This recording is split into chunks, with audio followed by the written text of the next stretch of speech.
Kami bahas peran Riki dan Kuat Ma'ruf dalam pembunuhan berencana Yosua Huta Barat dari perkembangan sidang hari ini bersama Guru Besar Kriminologi Universitas Indonesia Adrianus Meliala dan pengacara keluarga Yosua Huta Barat Martin Simanjuntak. Yang masih bergabung saat ini adalah Bang Martin Simanjuntak. Bang Martin, apa kabar Bang?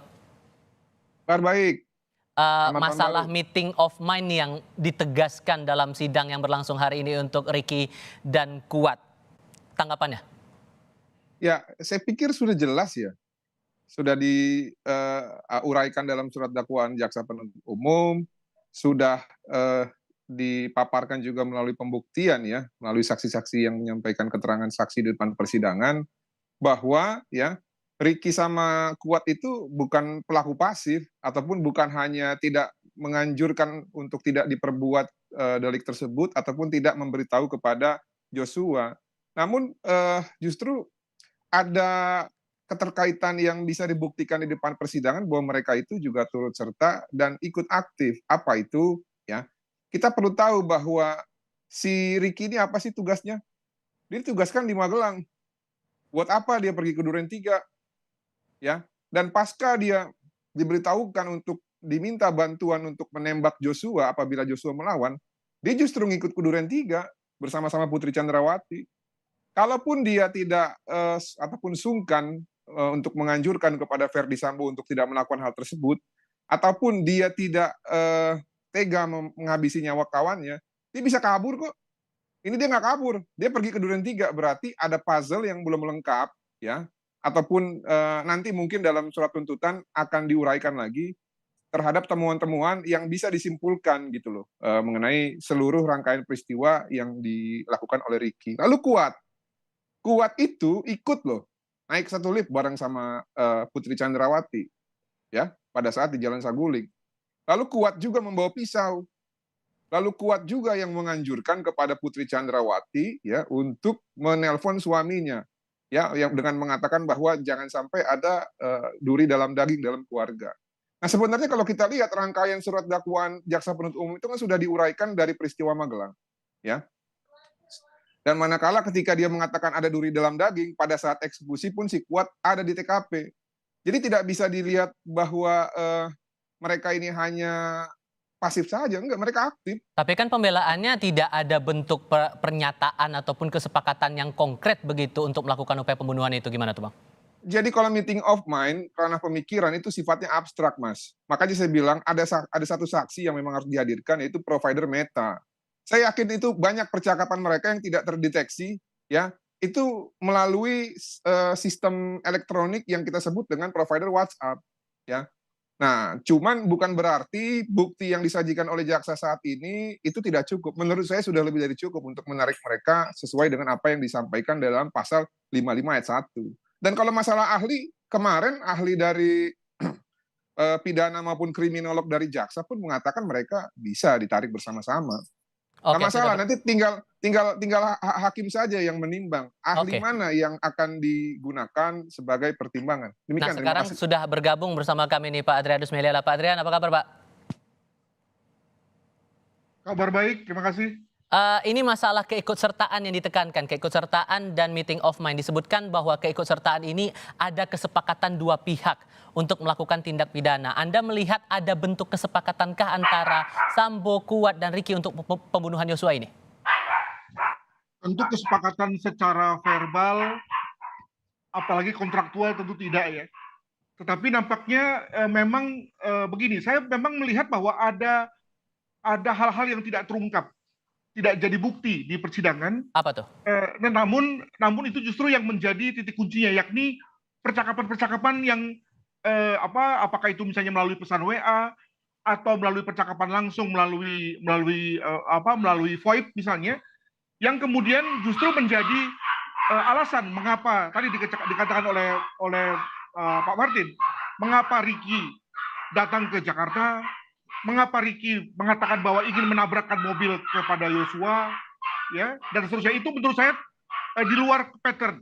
Jadi saya sebagai kriminologus percaya dengan patternnya, dengan pola ya. Nah, ketika polanya itu tidak begitu, lalu tiba-tiba ada begitu, dan pola yang keluar itu sesuatu yang cukup beruntun, maka kok oke lah dibilang dikatakan meeting of mind. Tapi saya berpendapat bahwa pasti ada sesuatu yang menyebabkan pattern itu berubah.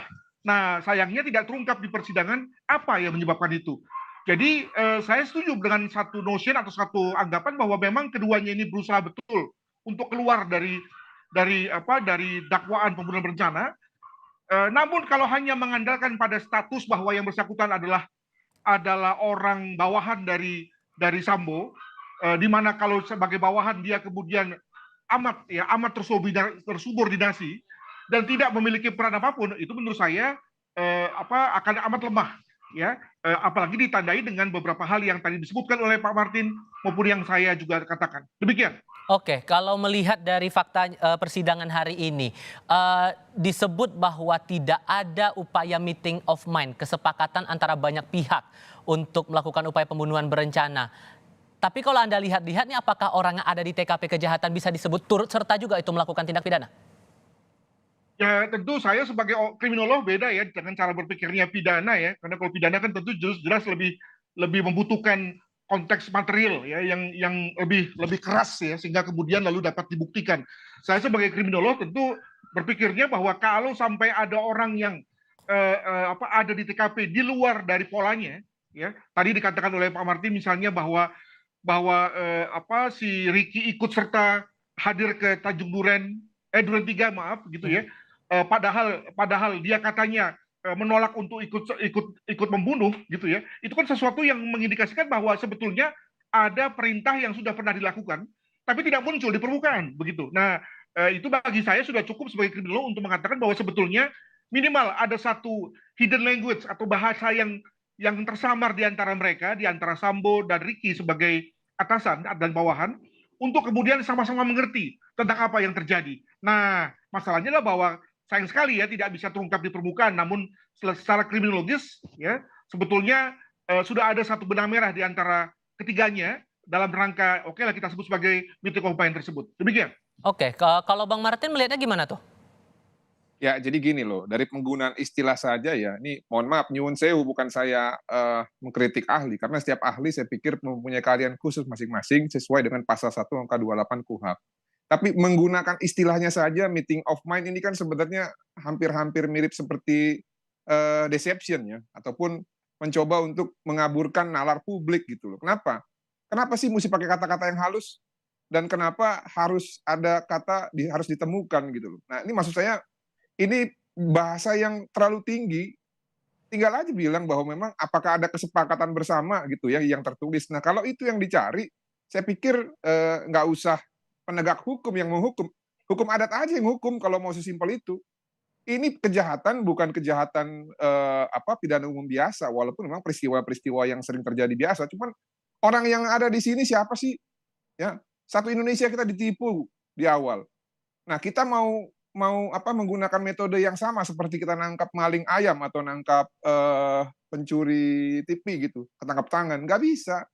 Nah, makanya memang alat bukti ahli ini ataupun ahli ini kan ini variatif ya. Ada yang meringankan terdakwa ataupun menguntungkan terdakwa, ada juga yang memberatkan terdakwa. Kalau saya dalam hal ini lebih setuju kita gunakan yang disampaikan oleh ataupun yang dihadirkan oleh jaksa penuntut umum. Sudah jelas intinya. Dan kita pun sebagai orang awam sudah bisa melihat itu. Nah, tadi saya setuju apa yang disampaikan Pak Adrianus. Memang kalau pendekatan hukum pidana itu kan unsur-unsur pasal, ya. Namun bukan berarti itu serta-merta harus diabsorb. Kemarin ada ahli pidana juga yang mengatakan bahwa 4 orang ini, termasuk Icat ya 5 orang, itu sudah memasuki unsur berencana ataupun pembuktian dari dari pembunuhan berencana tersebut. Ya sudah, nanti tinggal hakim saja mau pilih yang mana gitu loh. Dan didukung oleh ahli kriminolog yang menurut saya tidak perlu diragukan lah, Profesor Dr. Muhammad Mustafa, bahwa ini 340 barang ini bukan 338 dan semua masing-masing itu masuk requirement dalam konstruksi surat dakwaan yang disampaikan oleh jaksa penuntut umum. Demikian, terima kasih. Oke, ahli pidana dibawa oleh Kuat Ma'ruf. Kita juga lihat tadi dalam persidangan hari ini juga ada ahli psikologi forensik yang dibawa oleh pihak Ricky Rizal. Anda menyoroti apa dari pernyataan dari ahli forensik ini?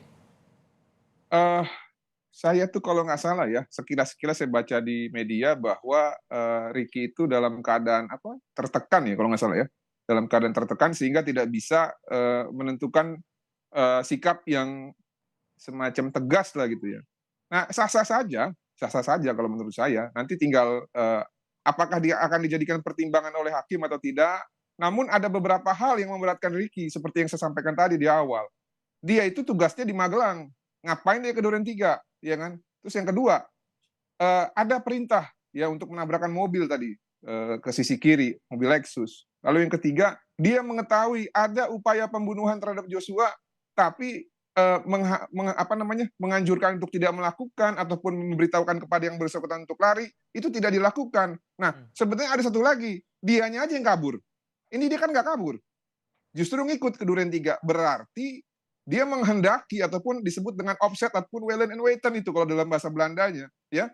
Dia menghendaki juga Joshua ini meninggal atas dasar apa? Atas dasar anjuran ataupun perintah dari si terdakwa yang kita sebut dengan dua orang ini, yaitu Putri Chandrawati dan Ferdi Sambo. Nah, kalau Kuat di mana? Kuat bawa pisau, dan berdasarkan rekonstruksi dan juga pemaparan ataupun kesaksian Eliezer, si Kuat ketika menarik Joshua, dihempaskan juga ke bawah. Gila nggak? Seorang polisi dihempaskan ke bawah sama sipil. Ini kan kurang ajar. Jadi dari situ kita udah tahu bahwa dalam keadaan tersebut, ya, si Kuat ini juga menghendaki, kalau tadi dibilang meeting of mind itu. Nah, cuman kan apakah memang semuanya tertulis, ya? Apakah memang semua harus terekam? Nah, itu menurut saya nggak fair juga kalau seperti itu. Pak Adrian, gimana tuh Pak? Di mute. Memang di mute, benar, Pak. ya, memang benar bahwa Ricky menampilkan hal seperti itu, ya. Tetapi jangan lupa bahwa degree, ya, derajat dari stresnya itu misalnya jauh di bawah Eliezer, ya, sebagai pihak yang terlibat langsung, ya. Itu yang pertama. Yang kedua juga jangan lupa bahwa Ricky itu orang yang pada laporan tersebut juga dianggap sebagai atau diketahui sebagai memiliki kecerdasan rata-rata malah di atas rata-rata malah, ya. Hal mana kecerdasan tersebut itu dapat menetralisir ketegangannya.